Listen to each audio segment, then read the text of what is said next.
The time is 6 o'clock from OluyELEti 98.5 FM, Ibadan.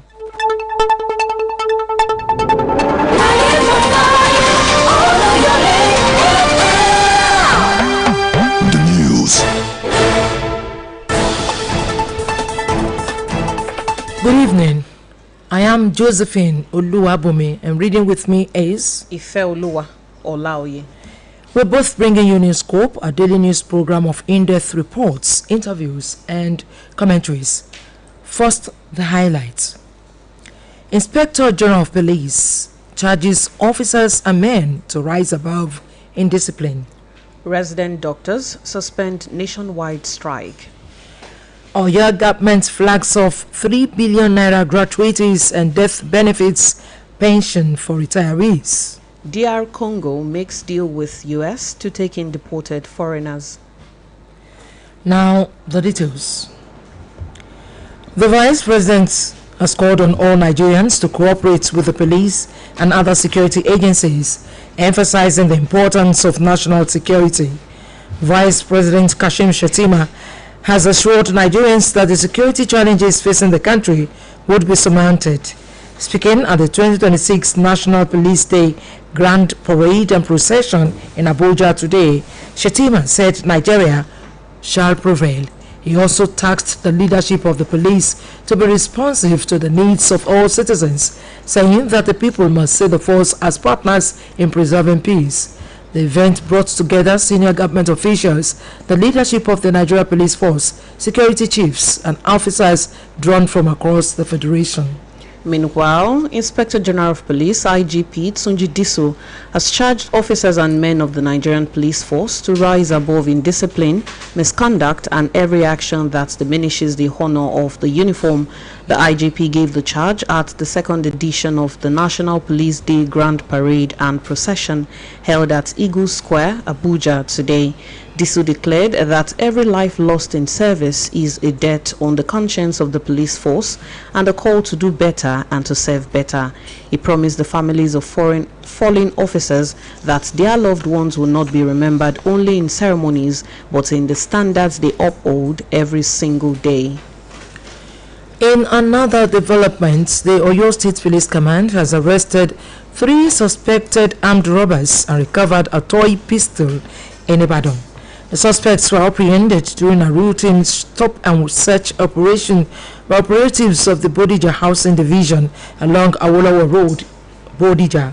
The incident occurred on April the 6th, 2026 at about 20:30 in the evening when the officers intercepted a Bajaj motorcycle carrying 3 occupants. The suspects, identified as Godwin Cletus, Adedokun Isa, and Rafiu Usman, were all said to be residents of the Barimo area of Ibadan. A research conducted on them led to the recovery of a toy pistol concealed in a black bag, along with 6 different mobile phones. Police said the discovery raised suspicion, prompting their immediate arrest. The Commissioner of Police in the state, Abimbola Olubenga, has commended the operatives for their vigilance and urged residents to continue providing timely and credible information to security agencies. Meanwhile, the Oyo State Police Command has arrested an additional suspected kidnapper linked to a notorious kidnapping syndicate in the state. The suspect, identified as Taya Damu, was arrested on April 5th, 2026 at Iluju village. Police say the arrest was carried out by operatives of the Ikoyile division following credible intelligence and sustained follow-up operations.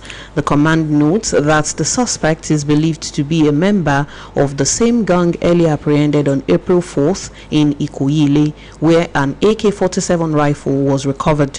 During interrogation, the suspect reportedly confessed to participating in kidnapping and other violent crimes within the area, providing useful information to investigators. Following the development, the Commissioner of Police in Oyo State, Abimbola Olubenga, has directed that the suspects be transferred to the State Anti-Kidnapping Squad for further investigation.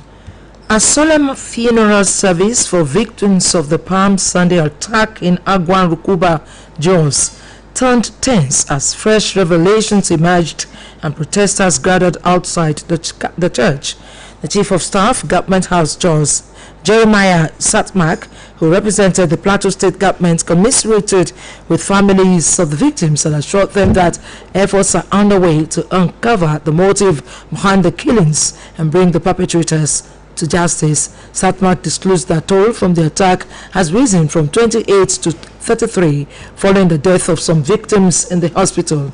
He also called on residents to remain vigilant and prayerful, assuring that the state government is committed to restoring lasting peace. Several bandits were killed today following a firefight between troops and fleeing terrorists during an encounter with the convoy of the General Officer Commanding GOC 8th Division and Commander Section 2 of Operation Fasan Yama in Safi local government area of Zamfara State. The development was disclosed in a post shared on X by Zagazola Makama, a security analyst and counter-insurgency expert covering the Lake Chad region. Security sources said the incident occurred on April 6, 2026, as the GOC was returning from an operational visit to assess the security situation and troops deployed at Cochin Cargo and Forward Operating Base FOB Dangjiba. On reaching Maitashi village, the convoy reportedly encountered fleeing terrorists, resulting in an exchange of gunfire. During the engagement, troops neutralized several of the assailants and recovered weapons, ammunition, and motorcycles. However, one soldier who sustained gunshot wounds during the clash was evacuated to Keta Healthcare Center, where he was later confirmed dead. This broadcast of Newscope is coming to you from the Broadcasting Corporation of Oyo State, Ibadan. The National Association of Resident Doctors, NARD, today announced the suspension of its planned strike after reaching an understanding with the federal government on key demands, including payment of outstanding allowances and improvements in doctors' welfare. The decision was taken after an emergency meeting of the Association of National Executive Council, where members reviewed assurances from government representatives and resolved to give dialogue another chance. NARD said the suspension was informed by progress made in negotiations, particularly commitments on the prompt payment of salary arrears, hazard allowances, and steps toward resolving issues surrounding the medical residency training fund. Though the association did not declare a full resolution of the dispute, it noted that the government had shown renewed willingness to address the concerns that triggered the strike threat. The Senate Committee on Health, Secondary and Tertiary has reaffirmed its commitment to strengthening Nigeria's struggling healthcare system. Chairman of the committee, Senator Ikpalibo Banigo, made the pledge today in a message to commemorate World Health Day 2026. Banigo, in a message, highlighted the theme for this year, Together for Health, Stand with Science, stressing the need to prioritize maternal and newborn health in Nigeria. The senator, who is also a medical doctor, said she had continued to champion legislative efforts aimed at reforming the health sector. She said the committee would focus on strengthening healthcare delivery at the secondary and tertiary levels, increasing investment in health infrastructure, and improving training and retention of healthcare workers, especially in underserved communities. Banigo also called for stronger collaboration among stakeholders, including development partners, civil society organizations, traditional institutions, and healthcare professionals to tackle persistent health challenges. The Oyo State government has flagged off the disbursement of 3 billion naira as gratuities and death benefits to retired local government staff and primary school teachers. The initiative is aimed at improving the welfare of pensioners across the state. Our correspondent, Folashade Akitola, reports that the flag-off ceremony was held at the local government staff training school secretariat. The flag-off ceremony marks another milestone in Oyo State government's ongoing effort to enhance welfare of retirees. The exercise, organized by the local government staff pension board, will be conducted across zones of the state, including Ibadan, Oyo, Ogbomosho, Ibarapa, Okeogun 1 and Okeogun 2. Speaking at the event, the chairman of the board, Honorable Akim Ige, said the disbursement has brought relief and renewed hope to beneficiaries who had long awaited their entitlement. He disclosed that over 1,000 retirees will benefit from the current phase, with payment to be extended across all zones of the state. Honorable Ige advised beneficiaries to make judicious use of the fund, particularly in addressing their health needs. Lónìí, ìjọba ìpínlẹ̀ Ọ̀yọ́ tún ti ṣe bẹ̀bẹ̀. Bílíọ̀nù mẹ́ta náírà ni wọ́n tún gbé sílẹ̀ pé fún oṣù tí a wà oṣù kẹta tó kọjá lọ yìí ká fi san owó àwọn òṣìṣẹ́ fẹ̀yìntì àti tí wọ́n ti ṣiṣẹ́ ribiribi fún ìpínlẹ̀ Ọ̀yọ́ ká fi sanwó wọn.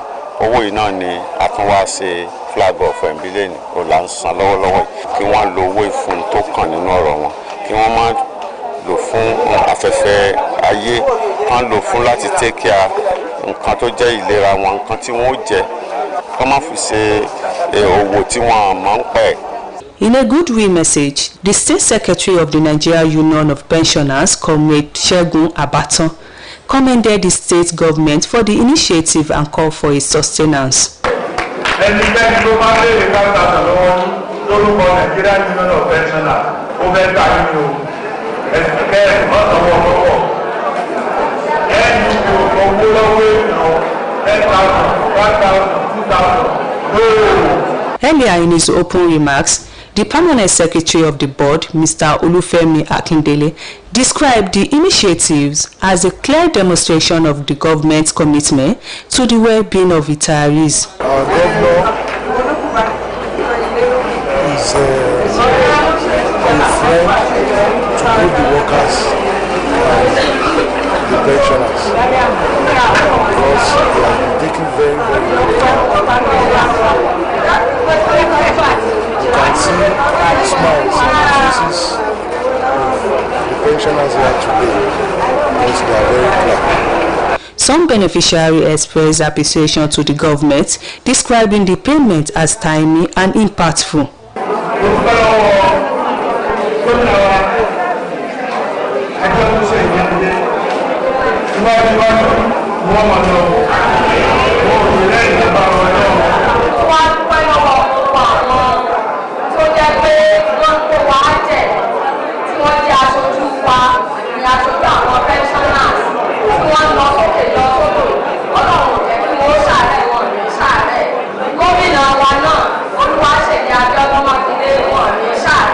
A symbolic presentation of check to selected retirees marks the official commencement of the disbursement exercise. Dignitary at the event included the Special Advisor on Finance, Budget and Planning Alhaji Gafar Bello, the Special Advisor on Establishment and Training Alhaji Shiju Lawal, as well as Permanent Secretary from various zones of the state. Folashade Akintola, BCOS News. The recent approval of a fresh $6 billion loan for President Bola Ahmed Tinubu is aimed at supporting budget deficit financing and meeting existing debt obligations. However, questions are being raised by two guests while they were discussing the issue on BCOS News and Current Affairs program, Matters Arising, on whether the loan will serve as a boom or a bane to Nigeria's economy. Hawa Ibrahim monitored the program. Her report is presented by Bimbo Akombi. Recently, the Senate approved President Bola Tinubu's request for a $6 billion external loan to support key national priorities. The proposed loan is expected to strengthen fiscal capacity and ensure more effective implementation of government programs. However, analysts examined whether the loan will drive economic growth or deepen existing financial challenges. An economist, Dr. Adekunle Onile, while participating on BCOS News and Current Affairs program, Matters Arising, he said borrowing and debt accumulation are not unusual globally. He explained that concern arises when the borrowing is unproductive and when repayment becomes difficult relative to a country's gross domestic product. The money should be channeled towards where the money will now bring dividends. You understand? So it is from that dividend that the country will be able to pay the loan. I mean, pay not only the loan, the interest on it. You understand? Because if you borrow and you're not able to repay the principal and also the interest, this is terrible. You understand? But if you channel that borrowed money into productive venture that will not only yield back the money, it will also yield back the... A seasoned journalist, Mr. Sam Nwoko, notes that Nigeria's debt becomes risky when it exceeds sustainable limits.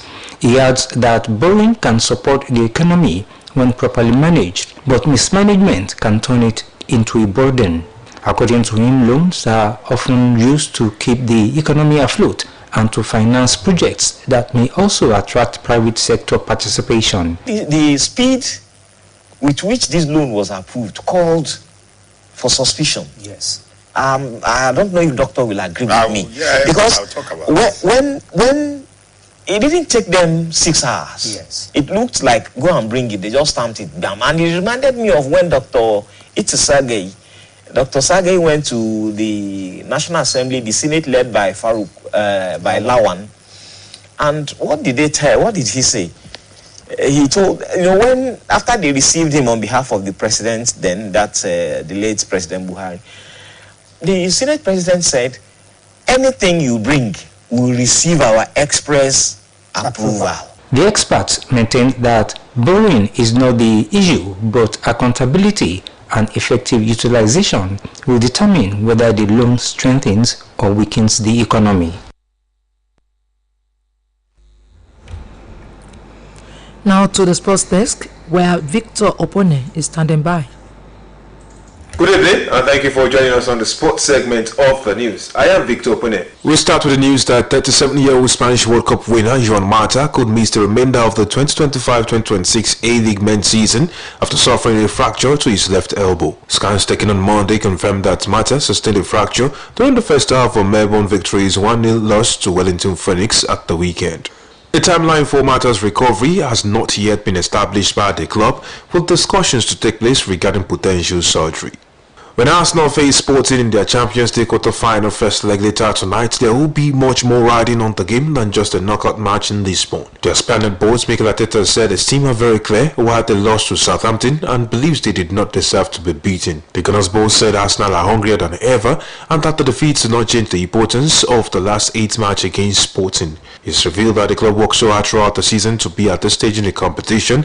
I also revealed that Arsenal are going to play an opponent that they know about their records and what they have done. We wrap up with the story that Sir Craig Riddle, the former chair of the British Olympic Association BOA and the president of the World Anti-Doping Agency WADA, has died at the age of 84. Freddie chaired the BOA between 1992 and 2005 before going on to become the third president of WADA CBE in 1999, knighted as a Knight Bachelor in 2006 and was later elevated to Knight Grand Cross. And with that, we have come to the end of the news from the ever-exciting world of sports. Thank you for joining. I am Victor Opone. Over to the main desk now for the rest of the news.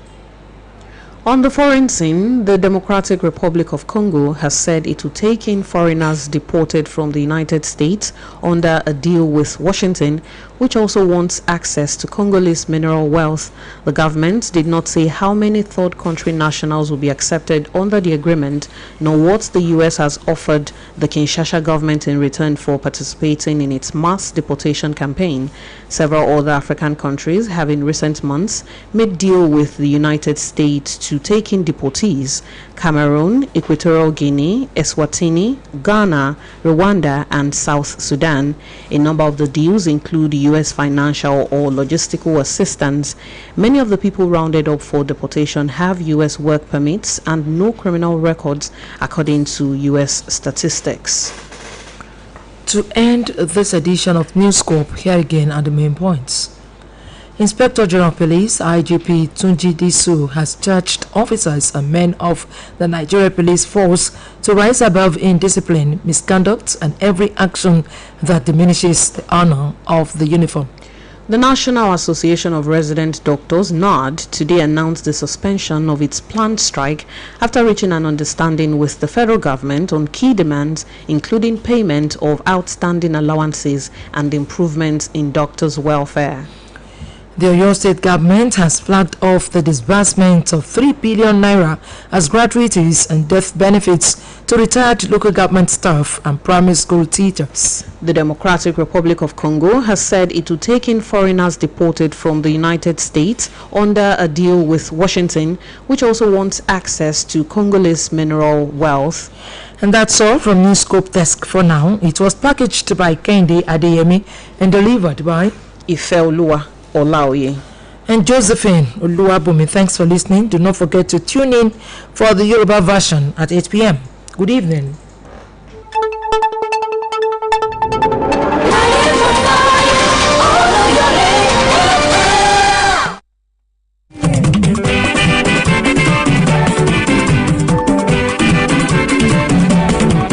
Charity ẹni fẹ́ ṣàríyá o gbogbo ẹni fẹ́ ṣàjọ̀dún àbẹ́ni fẹ́ ṣèpàdé o gbogbo ẹni fẹ́ ṣènáwó BCOS event grand òun yẹn máa bọ̀ BCOS event grand òun ló kájọ ẹ̀ fún gbogbo ayẹyẹ èyí tẹ́yìn bá fẹ́ ṣe BCOS event grand òun yẹn máa bọ̀ o.